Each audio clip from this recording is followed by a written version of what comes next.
Hello there, music lovers. Welcome to the channel. Thanks so much for dropping by. I am in sunny Florida, in case you hadn't guessed. And anybody who watches this channel knows that I come to Florida once a year, every January, for my brother. He takes part in fantasy baseball camp. So this week it is Mets fantasy baseball.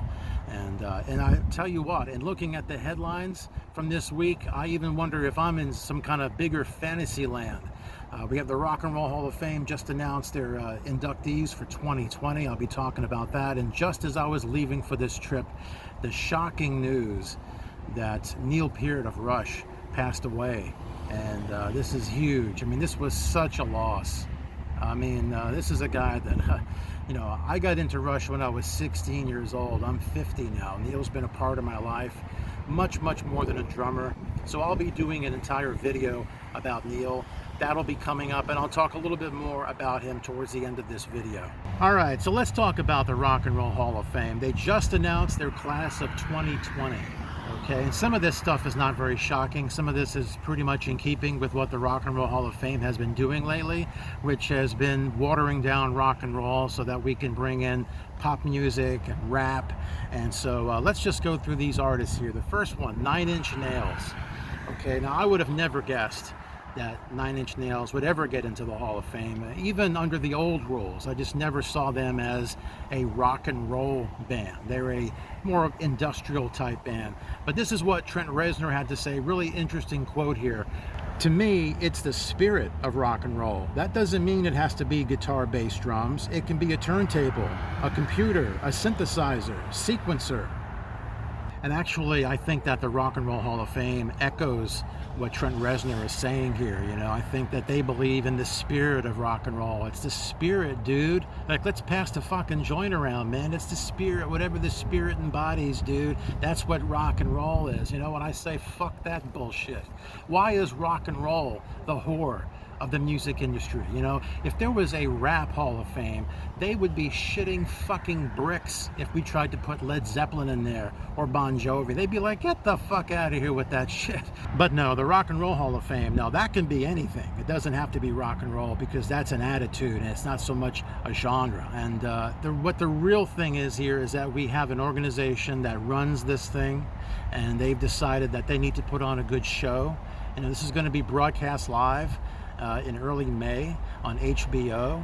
So they have a lot of things to think about. What kind of a show are we going to put on? How do we reach as many genres? This is all coming from a business, entertainment, show kind of point of view, and it's got nothing to do with the actual music, nothing to do with the actual genre.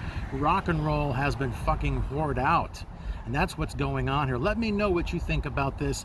Drop it in the comments below. All right, so getting back to the list, we got Depeche Mode. Okay, now under the new rules, I can understand why they go in. If you're going to put in Madonna, you're going to put in these types of bands, you know, especially like 9 Inch Nails. Depeche Mode, you got to put in. Under the old rules, look, as far as I'm concerned, if you're a band with no fucking drummer, you're not a rock and roll band, dude. Sorry. Then, of course, we got the Notorious B.I.G. I was just talking about him. Look, I got nothing against Biggie Smalls, but he needs to be in his own fucking Hall of Fame.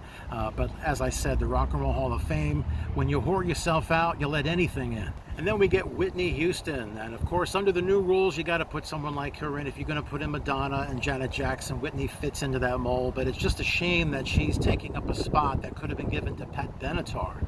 You know, she's still waiting to get into this Rock and Roll Hall of Fame. She has done so much for women in rock that she deserves to be here, and it's just a slap in the face. We've also got T-Rex going in finally, and I'm glad that they're going in. Not because I like them, but because we can stop fucking talking about these guys. I don't care for them at all. I know they've been an influence and all that shit, but really do not care. And also we have the Doobie Brothers. Finally, these guys get in.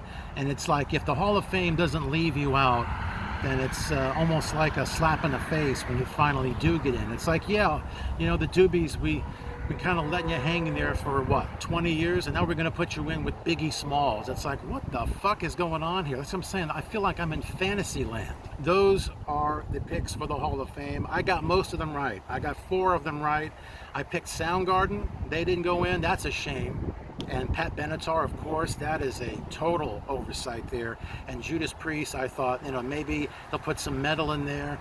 And no, No. We got Biggie Smalls, and we got Whitney Houston that we have to put in there, and we have bands with no fucking drummers. That's what needs to go in. So let me know what you think about this Rock and Roll Hall of Fame inductee list, the class of 2020. Be sure to drop it down below. All right, so before I wrap up this video, I just want to say a few things about Neil Peart and his passing, which I just can't believe I even just said that. You know, I can't believe that we're talking about this. It's such a shock. I'm still trying to process this. Neil was a mentor, and it's not because I knew him or I, had any dealings with him personally. It's not because I played the drums. It's because of the words that he wrote.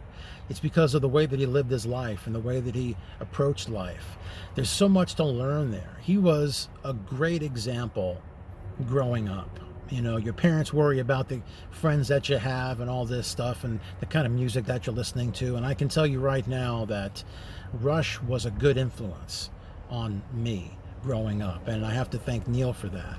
And, I became a Rush fan when I was 16 years old. So most of my adult life, I've had Neil there in the background, whether it's in my earbuds as the soundtrack to my life or his words resonating throughout my life, throughout a lot of the things that I do. So I want to know what Neil meant to you. What do you think about Neil and him passing away? Drop it down below. So yeah, I'll be doing a whole video about Neil coming up soon. I just don't have the time or the resources on this trip to really do him justice. So be looking out for that. If you want to support this channel, it's free. All you got to do is engage. Give the video a thumbs up if you enjoyed it. Hit that subscribe button, and please drop your comments below. Would love to hear what you have to say about the Hall of Fame and Neil Peart, all right? So I'll let you guys get back to your fantasy land, and I'll get back to mine, and I'll see you soon, all right? Take care.